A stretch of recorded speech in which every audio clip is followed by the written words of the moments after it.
എനിക്ക് മനസ്സിലായിട്ടുള്ള എൻ്റെ ഒരു അഭിപ്രായം ഞാൻ പറയാം. അതായത് ഈ തകർച്ച മുഴുവൻ ആരംഭിച്ചത് ശരീരത്തിന്റെ ഒരു സുഖത്തിലാണ്.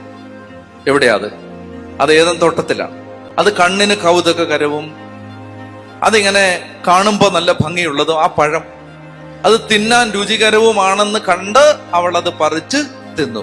ശരീരം ചോദിച്ചത് കൊടുത്തെടുത്താണ് മാനവരാശിയുടെ തകർച്ച ആരംഭിച്ചത്. അതുകൊണ്ട് ശരീരം ചോദിച്ചത് കൊടുത്തപ്പോ മനുഷ്യന്റെ തകർച്ച ആരംഭിച്ചെങ്കിൽ ശരീരം ചോദിക്കുന്നത് കൊടുക്കാതിരുന്നാൽ മനുഷ്യന്റെ ഉയർച്ച ആരംഭിക്കും. ഞാൻ ചിന്തിക്കുകയാണ്, എന്റെ ഒരു അഭിപ്രായമാണിത്. അതുകൊണ്ടാണ് കർത്താവ് ഈശോ മിശിഹാ ശരീരത്തിൽ സഹിച്ചത്. കർത്താവ് ഈശോ മിശിഹാ ശരീരത്തിൽ പാടുപീഡകൾ ഏറ്റെടുത്തത്. എന്താണ്?